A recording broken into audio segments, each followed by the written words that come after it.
السلام علیکم ورحمۃ اللہ وبرکاتہ۔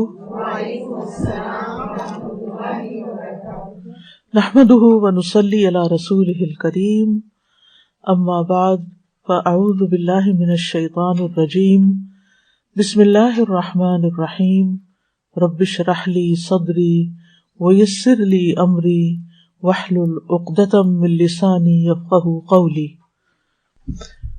اور جب میرے بندے آپ سے میرے بارے میں سوال کریں تو کہہ دیجئے بے شک میں قریب ہوں، میں پکارنے والے کی پکار کا جواب دیتا ہوں۔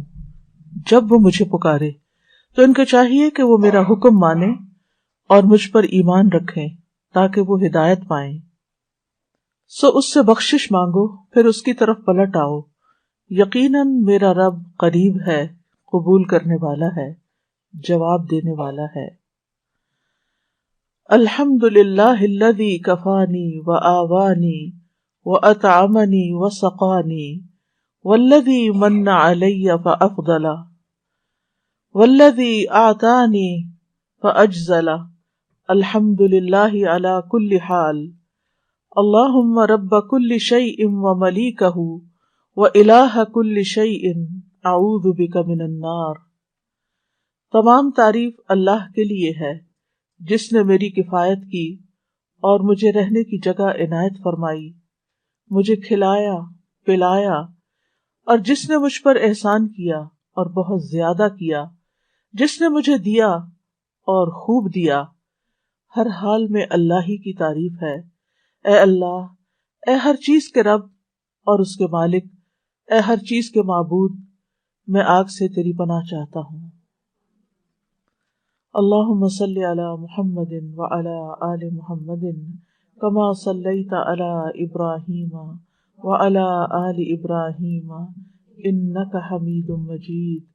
اللہم بارک علی محمد وعلی آل محمد کما بارکت علی ابراہیم وعلی آل ابراہیم انک حمید مجید۔ پروگرام قریب مجیب کے سلسلے میں آج ہم نعمتوں پر شکر گزاری کی دعاؤں کے بارے میں پڑھیں گے۔ اللہ تعالیٰ کا شکر ادا کرنا عبادت ہے جس کے ذریعے بندہ اپنے رب کا قرب حاصل کرتا ہے، اور عبادتوں کا مقصد بھی یہی ہے۔ یعنی ہم نماز کیوں پڑھتے ہیں، روزہ کیوں رکھتے ہیں، حج کیوں کرتے ہیں، قرآن مجید کیوں پڑھتے ہیں؟ تاکہ ہم اپنے رب کا قرب حاصل کر سکیں، اپنے رب کو راضی کر سکیں، اپنے رب کا شکر ادا کریں۔ تو جو شخص اللہ کا شکر ادا نہیں کرتا وہ حقیقت میں اللہ کی عبادت نہیں کر رہا۔ اللہ سبحانہ وتعالیٰ ہی اس بات کا مستحق ہے کہ اس کی تعریف کی جائے، اس کا شکر ادا کیا جائے، کیونکہ اسی نے ہمیں پیدا کیا، اسی نے ہمیں رزق دیا اور ہمیں طرح طرح کی نعمتیں عطا کی۔ وَمَا بِكُم مِّن نِّعْمَةٍ فَمِنَ اللَّهِ، اور تمہارے پاس جو بھی کوئی نعمت ہے وہ اللہ کی طرف سے ہے۔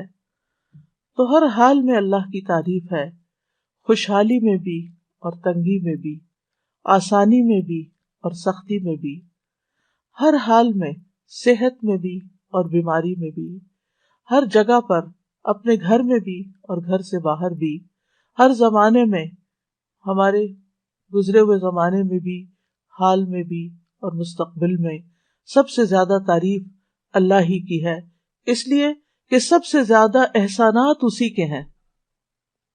جتنا اس نے ہمیں عطا کیا ہے، نوازا ہے، اتنا ہم پر کسی کا بھی احسان نہیں ہے۔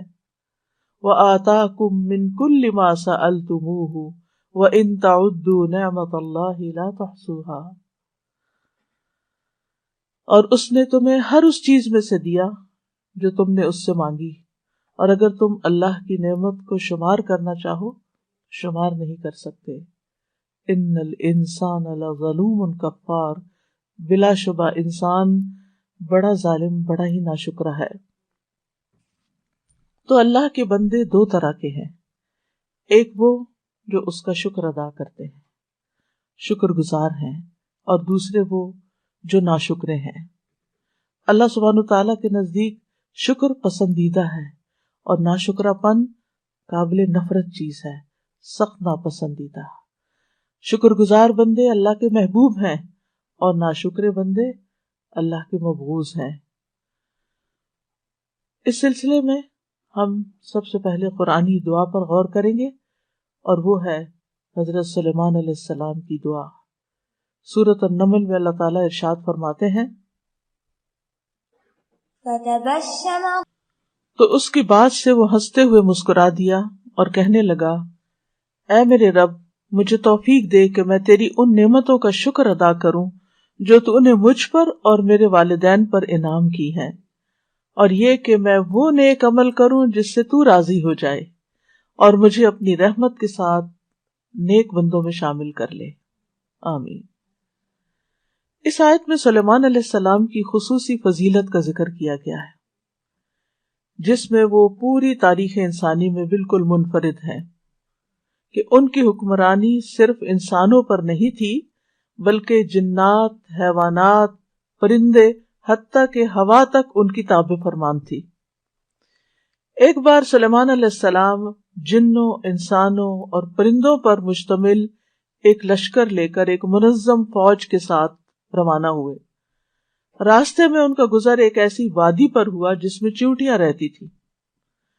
تو ایک چیونٹی نے، جو چیونٹیوں کی سردار تھی، اس نے تمام چیونٹیوں کو مخاطب کر کے کہا، اے چیونٹیوں، دیکھو سلیمان اور اس کا لاؤ لشکر تمہارے سروں پہ پہنچ رہا ہے، لہٰذا جلد از جلد اپنے بلوں میں گھس جاؤ، ایسا نہ ہو کہ تم ان کے پاؤں کے نیچے پس جاؤ۔ تو سلیمان علیہ السلام چیونٹی کی اس بات پر ہنس پڑے، کیونکہ وہ چیونٹی کی صورتحال کو سمجھ چکی تھی کہ کیا ہونے والا ہے، اور چیونٹیوں کی احتیاط کی طرف رہنمائی اسی لیے وہ کر رہی تھی چیونٹی، تاکہ وہ اپنے آپ کو بچا سکے۔ تو اس کی اپنی قوم کے ساتھ خیر خواہی، اس چیز نے بھی سلیمان علیہ السلام کو خوش کر دیا، تو وہ فتبسم ضاحکا، مسکراتے ہوئے ہنس پڑے، یعنی بہت ہی خوش ہو گئے، اور اللہ سبحانہ تعالیٰ کی نعمت کو محسوس کرنے لگے کہ کس طرح اللہ تعالیٰ نے ان کو ان کی زبان سجھا دی، ان کی آواز سنا دی۔ چیونٹی کی آواز کتنی ہوگی سوچئے، تو سلیمان علیہ السلام کی سماعت کتنی تیز ہوگی، اور پھر اس کی بات کو سمجھ جانا اور اس پر پھر ریاکٹ کرنا۔ حالانکہ پورا لشکر ساتھ تھا، کسی کو نہیں پتا چلا۔ جس بندے پہ اللہ نعمت کرے اور جس کو وہ سجا دے، جس کو وہ سکھا دے، یہ اللہ ہی کا فضل ہوتا ہے۔ تو اس موقع پر انہوں نے یہ دعا کی تھی کہ اے اللہ، مجھے اس نعمت کی شکر گزاری کرنے کی توفیق عطا فرما جو تو نے مجھے اور میرے والدین کو دی، اور یہ کہ میں نیک عمل کروں، یعنی شکر کیسے ادا کروں؟ نیک عمل کر کے، جس پر تو مجھ سے راضی ہو جائے، اور مجھے اپنی رحمت کے ساتھ جنت کی نعمتوں میں اپنے نیک بندوں کے ساتھ داخل کر لے۔ یہاں پر ہم دیکھتے ہیں کہ جو سلیمان علیہ السلام کا مسکرانا ہے، اس میں ضحک کا لفظ آیا ہے، کیونکہ بعض اوقات ناراضگی کی وجہ سے بھی مسکرایا جاتا ہے، خفگی والی مسکراہٹ بھی ہوتی ہے، جیسا کہ کعب بن مالک کے قصے میں آتا ہے کہ نبی صلی اللہ علیہ وسلم کے بارے میں وہ کہتے ہیں، تبسم تبسم المغضب، کہ رسول اللہ صلی اللہ علیہ وسلم مجھے دیکھ کر مسکرائے غصے والے کی طرح مسکرانا، یعنی غصے والا جو متحمل حلیم شخصیات ہوتی ہیں وہ غصے کی حالت میں بھی مسکرا سکتی ہیں، تو وہ مسکراہٹ اس طرح کی مسکراہٹ نہیں ہوتی جو انتہائی خوشی کی مسکراہٹ ہوتی ہے۔